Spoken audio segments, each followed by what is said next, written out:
욥이라는 인물은 우리가 너무나 잘 알고 있는 인물입니다. 그 욥의 그 기도 내용 가운데 첫 번째 나오는 그 단락인데, 이 짧게 읽은 이 욥의 그 자녀를 향한 욥의 기도의 내용을 가지고 우리가 조금 더 자세하게 기도의 내용을 살펴보려고 합니다. 그래서 오늘 제목을 욥의 기도 살펴보기, 이런 제목으로 욥기 1장부터 1장 1절부터 5절까지의 말씀을 좀 이렇게 깊이 있게 보도록 하겠습니다. 자, 우리 내용은 너무나 잘 아는 것이죠. 욥이라는 사람이 어떤 인물인지 우리가 너무나 잘 압니다. 1절에서 성경이 설명해 주기를 순전하고 정직하여 하나님을 경외하며 악에서 떠난 자다. 더 이상의 욥에 대한 설명이 아마 필요가 없습니다. 이러한 욥이 자녀들을 위해서 했던 일이 이제 5절에 나와 있습니다. 그가 자녀들을 위해 어떻게 했냐면, 자녀들끼리 항상 함께 모여가지고 생일날마다 서로 축복해주면서 함께 잔치를 벌이는 그러한 일들을 함께 모여서 축하해주고 그런 잔치를 벌였습니다. 그러면 자녀들끼리 모여서 함께 잔치를 벌이고 난 다음에는 반드시 욥이 따로 그 자녀들을 위하여 성결케 하는 번제를 드렸다. 여기서 성결케 했다라는 것은 거룩하게 했다라는 것이죠. 그래서 번제를 드렸다라는 말은 이 자녀들을 위해서 희생 제사를 드렸다, 이런 내용이 될 것입니다. 즉 여기서 말하는 희생 제사는 자녀들을 위한 속죄 제사, 즉 죄사함을 위한 제사, 이렇게 이해를 하면 될 것 같습니다. 그러니까 자녀들이 함께 모여 축하해주고 잔치를 벌이는 것으로 인하여 혹시나 하나님께 범죄하였을까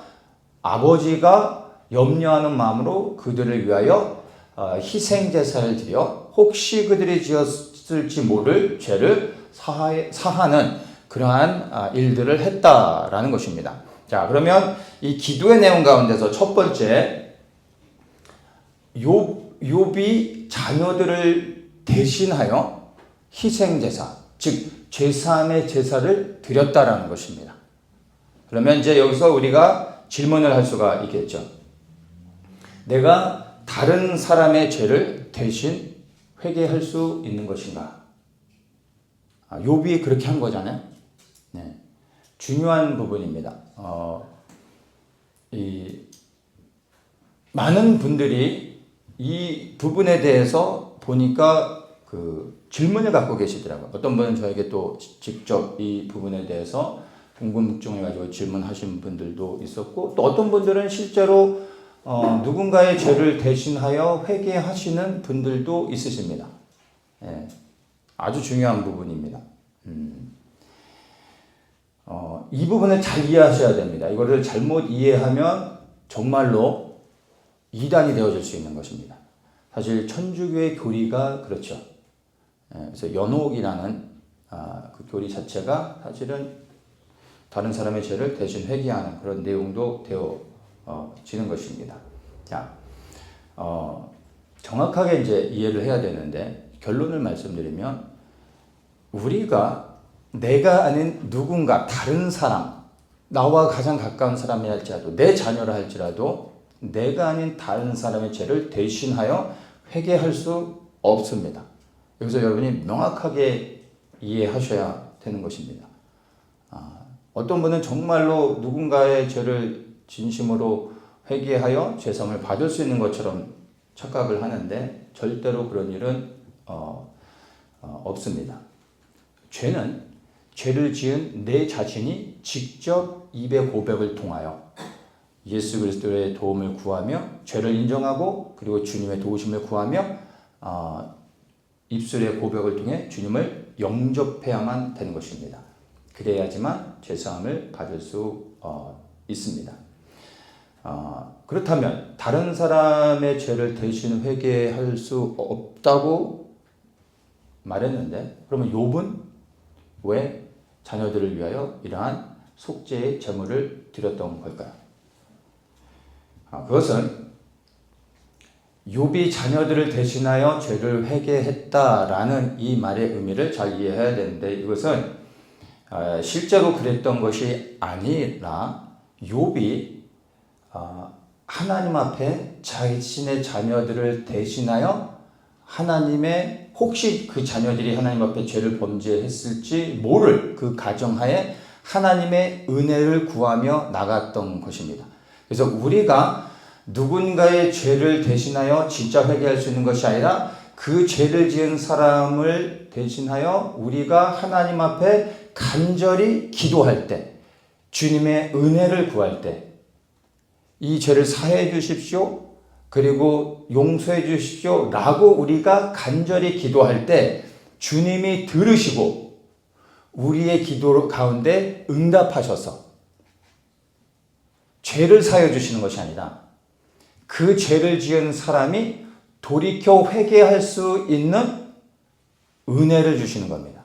회개의 영을 보내셔서 깨닫게 하시고 그 죄를 그 스스로가 회개할 수 있는 은혜를 주시는 겁니다.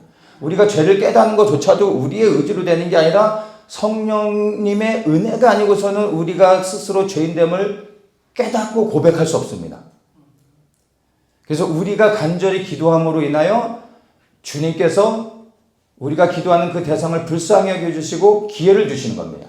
하나님이 진노하셔서 심판으로 징계하시려고 했는데 우리가 기도함으로 인하여 하나님이 손을 드셨다가 다시 한번 기회를 주시는 겁니다. 왜요? 우리가 기도했기 때문에. 한 번 더 기회를 주시는 거고, 더 나아가 회개의 영을 보내셔서 그 사람이 돌이켜 스스로 입으로 고백하여 죄를 깨닫고 죄에서 떠나 하나님께 돌아올 수 있도록 은혜를 더해 주시는 겁니다. 그것을 위하여 우리가 누군가를 위하여, 우리의 자녀들뿐만이 아니라 어떤 대상이더라도 우리가 욥과 같은 마음으로 간절히 기도할 수 있는 것입니다. 이해되셨습니까? 네, 그래서 내가 누군가의 죄를 대신 회개할 때 진짜 제삼을 받는 게 아니라는 걸 아셔야 됩니다. 우리가 나라와 민족의 죄를 대신하여 우리가 회개하고 교회의 죄를 대신하여 회개하고 기도하지 않습니까? 그리하여 제삼을 받는 것이 아니라 주님의 은혜가 임할 수 있도록 우리는 기도하는 것입니다. 예. 자, 두 번째, 첫 번째와 이제 연결되어지는 부분입니다.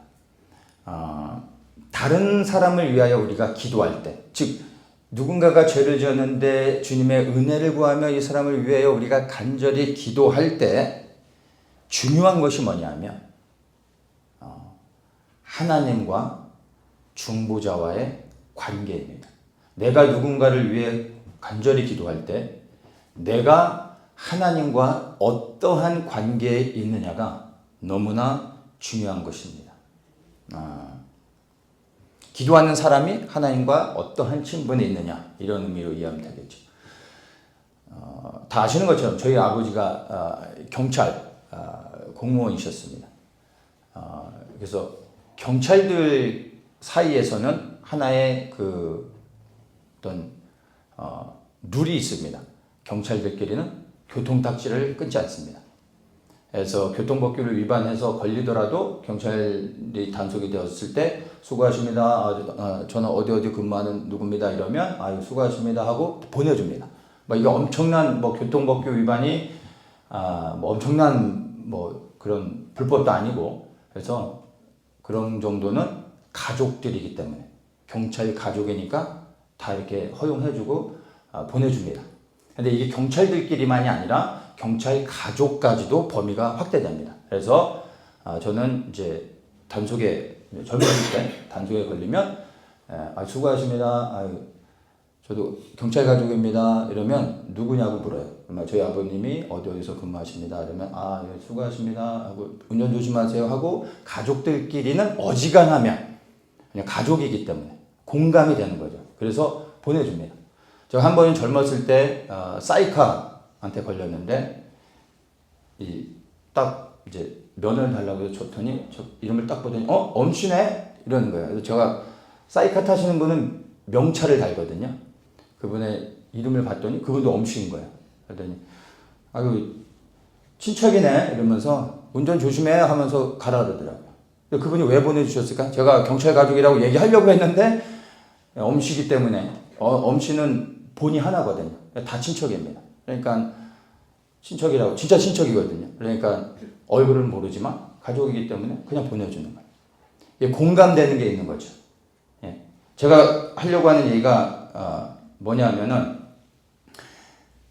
하나님과 중보자 사이에 친분 관계가 있어야 되는데 가족이어야 된다는 겁니다. 가족.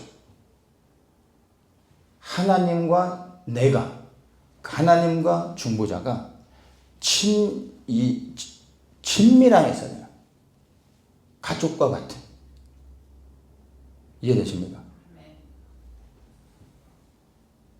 경찰한테 걸렸는데 아유 수고하십니다. 좀 이번만 좀 봐주세요. 누구신데요? 이러면 지나가는 사람인데요. 이러면 아무런 명분이 없는 거예요. 딱지를 끊는 거죠. 아유 경찰 가족입니다. 이게 공감이 되는 거예요. 네? 이런 겁니다. 그러니까 하나님과 내가 친분이 있어야 돼요. 어떤 친분? 친한 사이가 아니라 가족이어야 되는 겁니다. 가족. 하나님의 자녀. 하나님의 자녀가 간구하기 때문에 하나님이 들으시는 겁니다. 이해되세요? 하나님한테 간절히 기도는 하는데 너는 누구니? 이랬는데 옆집 사는 불교 신자입니다. 이러면 하나님이 그 기도를 들어주시겠냔 말이에요. 아니잖아요. 하나님의 자녀로서 하나님께 기도하면 하나님께서 그 기도를 들으시는 겁니다. 할 수만 있다면 하나님이 도움을 주고 응답해 주시려고 하지 않겠습니까? 당연한 거 아닙니까? 네. 그래서 우리가 누군가를 위해서 기도할 때 기도의 내용도 중요하겠지만 그 내용보다 더 중요한 게 말에 있지 않습니다. 하나님과 나의 관계에 있습니다. 우리 자녀가 말을 아주 청소년처럼 아주 잘해야 우리 부모로서 듣고 뭘 도와주거나 허락하거나 합니까? 그게 아니잖아요. 자녀이기 때문에. 말은 좀 어수룩하게 하더라도 내 자녀이기 때문에. 우리 가족이기 때문에 도와줄 수 있는 거지. 귀담아 들어주는 겁니다. 중요한 건 여러분 우리가 어떻게 기도할 것인가? 어떻게 기도해서 주님의 마음을 내가 움직일 것인가? 어떻게 해 기도하고 어떤 단어를 써야 주님께서 감동을 받으실까? 여러분 이거 쓸데없는 겁니다. 물론 이제 기도의 내용도 좀 더 이렇게 풍성하게 좀 세련되게 하면 당연히 좋겠지만 그 본질이 아니라는 거예요. 하나님의 마음이 움직여지는 것은 우리의 말의 언변에 있지 않습니다. 기도를 들었을 때 뭐 청소년처럼 너무 잘한다고 해서 주님이 그걸로 인하여 감동받지 않으십니다. 어떤 것 때문에 감동받아요? 자녀이기 때문에. 자녀들 가운데서도 여러분 부모와의 관계가 다 다릅니다. 맞습니까? 하나님은 편애하십니다. 그분은 편애가 심하신 분인 걸 아셔야 돼요. 어떤 사람은 더 사랑하고 어떤 사람은 덜 사랑하십니다. 하나님을 정말 사랑하는 사람을 하나님은 더 사랑하십니다. 여러분이 하나님의 사랑을 누군가보다 더 받고 싶으십니까? 더 사랑하시면 됩니다. 그러면 하나님이 더 사랑해 줍니다. 하나님은 정말로 편애하시는 분이에요. 생김새로 편애하지 않으시고요. 우리가 하나님을 얼마나 사랑하느냐 편애하십니다. 그러면 내가 하나님의 그 특별한 은혜를 받는 사람이라고 가정할 때 내가 하나님 앞에 간절히 기도하면 하나님이 더 귀담아 들으시고 안 되는 것도 한 번 더 기회를 주실 수가 있는 것입니다. 이해되십니까? 하나님과의 관계. 이 관계가 다른 게 아닌 바로 친밀함입니다. 친밀함. 하나님과의 친밀함. 하나님과의 친밀함이 없이 우리가 기도한다면 그 기도는 사실은 아무런 의미가 없습니다. 아무런 능력도 없습니다. 여러분들은 이런 기도를 해보셨습니까? 주님, 저를 봐서라도 우리 자녀들에게 은혜를 주세요. 주님, 저를 봐서라도 이렇게 이번에 은혜를 주세요. 이런 기도를 여러분 해보신 적 있으십니까? 제가 뭐 제 자랑을 하는 게 아니라 주님, 저를 봐서라도 주님 제 자녀들에게 은혜를 주시고 도와주시고 지켜주세요 라는 기도는, 저를 봐서라도 이렇게 해주세요 라는 기도는 주님과 친밀함이 없으면 절대 할 수 없는 기도입니다. 여러분들이 처음 보는 사람한테 저를 봐서라도 이번에 좀 도와주세요 이러면 누구신데요? 이럴 거 아니에요. 이런 말은 누구를 대상으로 할 수 있어요? 아주 친밀한 사람, 나와 너무나 잘 알고 있는 사람을 상대로 저를 봐서라도, 내 얼굴을 봐서라도 이번 일은 좀 덮어주세요, 좀 도와주세요 라고 말할 수 있는 거 아닙니까? 친밀함이 없으면 절대 못하는 기도입니다. 제가 늘 자녀들을 위해서 하는 기도가 이겁니다. 주님이 보내셔서 모든 걸 내려놓고 한국에 왔습니다. 자녀들도 그때 내려놓고 왔습니다. 버린 게 아니라 주님께 맡기고 왔습니다. 그래서 한국에 온 이후로 저는 자녀들을 위해 기도할 때 이렇게 기도합니다. 많이 하지도 않아요. 짧게 하는 거예요. 주님, 제가 주님을 생명대로 섬기겠습니다. 주님을 위해 모든 것을 하겠습니다. 그러니 저를 봐서라도, 나는 아이들과 함께 있지 못하지만 주님이 지켜주십시오. 저를 봐서라도 저희 자녀들에게 은혜를 더해 주십시오. 믿음을 더해 주시고 주님이 날마다 보호해 주십시오. 제가 주님을 더욱더 섬기겠습니다. 저를 봐서라도 주의 은혜로 덮어주십시오. 늘 자녀들을 위해 하는 기도입니다. 아무 때나 저를 봐서라도 이렇게 해주세요, 저렇게 해주세요 이런 기도 하지 않습니다. 자녀들을 위해서만 제가 이렇게 기도합니다. 이렇게 기도할 수 있는 이유는요, 제가 주님과의 그런 관계이기 때문에 저는 막힘없이 날마다 자녀들을 위해 이렇게 기도합니다. 주님, 저를 봐서라도, 제가 주님과의 관계가 안 좋으면, 뭔가 주님과의 관계가 불편하면, 아무리 친밀하다 할지라도, 아무리 오래 알았다 할지라도, 지금 사이가 안 좋은데 저를 봐서라도, 이러면 오히려 더 마이너스 나겠죠. 그렇지 않아요? 주님과의 관계가 정말 친밀하지 않으면 할 수 없는 거예요. 여러분, 이렇게 기도해 보신 적 있으십니까? 이렇게 기도하실 수 있으십니까? 하려고 해서 되지 않습니다. 주님과 친밀한 사람만이 할 수 있는 겁니다. 자, 여러분들이 이와 같이 기도할 수 있기를 축복합니다. 여러분들의 필요를 위해서 저를 봐서라도 주님 이것도 주시고 저를 봐서라도 저것, 이런 게 아니라 정말 우리가 주님의 은혜를 구할 수 있는 그 기도의 제목으로, 욥과 같이, 욥이 이런 마음을 한 겁니다. 하나님, 내가 하나님을 경외하지 않습니까? 혹 우리의 자녀들이 하나님 앞에 범죄했다 할지라도 저를 봐서라도 이 아이들에게 다시 한번 기회를 주십시오 라고 기도하는 겁니다. 하나님이 안 들어주실 수 있겠습니까? 한 번 더 기회를 주시고 은혜를 더하여 주실 수밖에 없는 겁니다. 왜냐하면 하나님이 사랑하는 자이기 때문에. 세 번째입니다. 욥의 기도의 내용을 보면 맨 마지막에 5절에 이렇게 얘기했죠. 혹시 내 아들들이 죄를 범하여 마음으로 하나님을 배반하였을까? 욥의 형사가 항상 이래했더라. 욥이 자녀들을 위하여 희생 제물을 대신 드렸던 이유가 무엇 때문인지 아십니까? 그들이 지은 죄 때문이 아닙니다. 그 죄로 인하여 하나님을 이들이 배반하였을까? 여기서 배반이란 말은 다른 번역으로는 하나님을 저주하였을까? 즉 하나님과의 관계가 깨어져 버렸을까?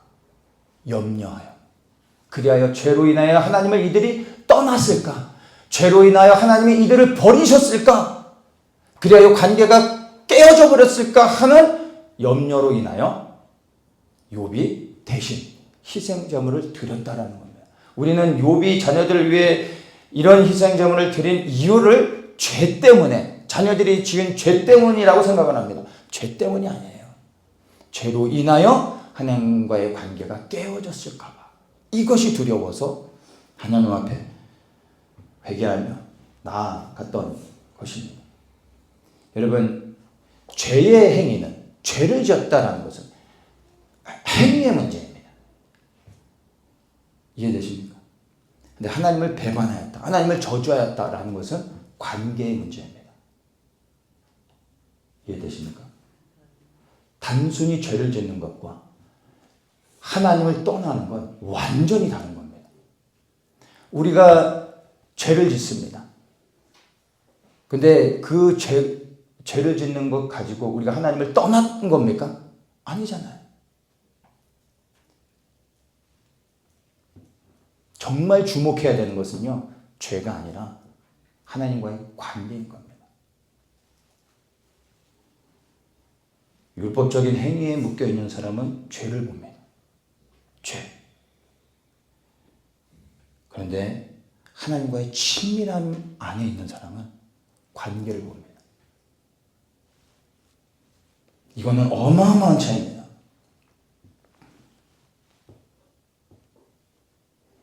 죄를 지으면 안 되죠.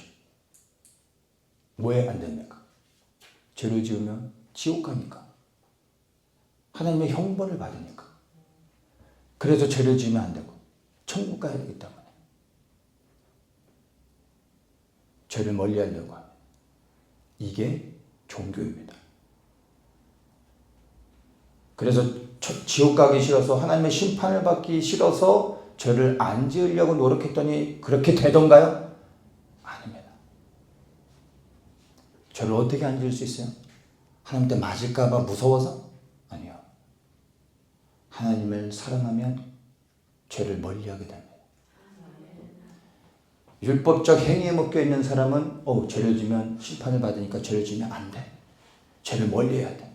이렇게 접근합니다. 하나님과의 관계 안에 친밀함이 있는 사람은 죄를 지을 때 하나님한테 혼나겠네, 심판을 받겠네, 이렇게 아니라 내가 지은 죄로 인하여 혹시 하나님이 나에게 실망하셨을까, 나로 인하여 마음 아파 속상해 하실 하나님을 생각할 때 내가 하나님께 혼나는 것보다 마음이 더 아픈 거예요. 나로 인하여 눈물 흘리시고 아파하실 주님을 생각할 때 내가 지은 죄도 부끄럽지만 주님 볼 면목이 없어. 너무나 속상한 거. 더 힘든 거예요. 이런 사람이 또 다시 죄를 지을 수 있겠습니까? 죄를 이길 수 있는 은혜를 주님이 부어주시는 겁니다. 죄로 접근하면 안 되는 겁니다. 관계로 접근해야 되는 거예요. 욥이 자녀들을 위하여 희생제물을 드렸던 것은 그들이 지은 죄 때문이 아니라 그 죄로 인하여 하나님을 떠날까 하는 염려로 하나님께 그가 기도하며 나아갔다라는 것을 우리는 기억을 해야 하는 것입니다. 우리가 예수님을 믿는 이유가 뭡니까? 지옥 가기 싫어서, 천국 가기 위해서? 아니요. 그게 종교라니까요. 우리가 왜 예수님을 믿어요? 내게 베풀어진 주님의 은혜와 사랑을 깨달았다니 내가 주님을 사랑하지 않을 수 있습니까? 나를 위해 생명을 드리신 그 예수님의 희생이 어떤 건지를 깨달은다면 내가 주님을 위해 생명을 드리지 않을 수 있습니까? 그분을 사랑하지 않을 수 있습니까? 그분의 은혜와 사랑이 얼마나 큰지를 깨달을수록 그분을 사랑할 수밖에 없는 겁니다. 예수님을 믿는 이유는 천국에 가기 위해서가 아니라, 영원히 살기 위해서가 아니라, 행복하기 위해서가 아니라 예수님을 사랑하기 때문이에요. 그게 다입니다. 이게 예수님을 사랑하여 섬기는 사람이 죄를 끊고 거룩한 가운데 나아갈 수 있는 은혜를 입게 되는 겁니다. 여러분은 죄를 지을 때 즉각적으로 생각나는 게 뭡니까? 걸리면 혼나겠구나. 하나님의 심판을 받겠구나.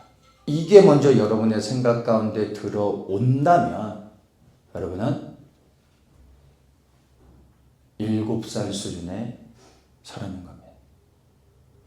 내가 지은 죄를 깨닫는 순간 나의 죄로 인하여 마음 아파하실 주님을 생각할 때 혼나는 것보다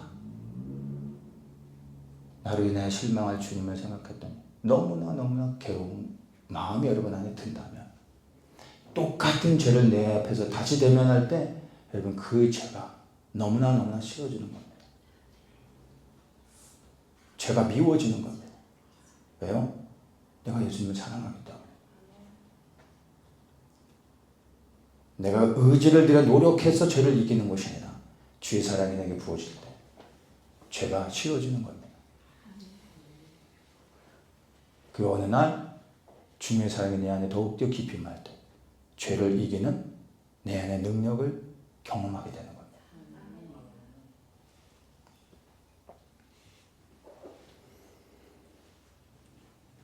욥은 정말로 하나님을 깊이 있게 사랑한 사람일 뿐만 아니라 영적인 정말 중요한 모든 원리를 알고 있었던 사람입니다. 이 짧은 구절 안에 이 욥의 기도의 내용들을 보면 더 좀 다른 것들도 있지만 여러분들이 다시 한번 이 말씀들을 묵상해 보시면서 이 욥의 기도 안에 담겨져 있는 놀라운 영적인 의미들을 생각해 보시면 좋겠습니다. 너무나 우리에게 필요한 말씀들입니다. 정리합니다. 여러분, 내가 누군가의 죄를 대신하여 회개할 수 없습니다. 다만 우리가 그를 대신하여 하나님의 은혜를 구하는 겁니다. 이것은 반드시 필요합니다. 그렇게 우리가 기도해야, 그렇게 간구해야, 그래야 주님께서 들으시고 역사하시며 그리고 회복의 은혜를 더하여 주시는 것입니다. 두 번째, 기도의 내용보다 주님과의 관계, 친밀함에 더욱더 집중하십시오. 그분과의 관계가 결국 하나님의 마음을 움직이시고 하나님의 일을 행하시는 겁니다.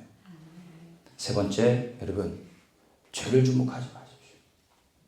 율법입니다. 누구를 주목해야 됩니까? 하나님. 그분에게 여러분의 시선을 고정시키십시오. 그리고 그분을 더욱 사랑하십시오. 죄를 이기는 나를 발견하게 될 것입니다. 기도하겠습니다. 좋으신 주님, 욥의 짧은 기도의 내용을 가지고 우리가 그 안에 담겨져 있는 의미들을 살펴보았습니다. 우리 한 사람 한 사람에게 주님과의 친밀함에 더욱더 나아갈 수 있는 은혜를 더하여 주시고 그 누구보다 더욱더 예수님을 사랑할 수 있는 은혜를 더하여 주시고 우리가 기도할 때 그 기도를 들으시고 주님, 나로 인하여 응답하시고 일하여 주시기를 간구합니다. 예수님의 이름으로 기도합니다.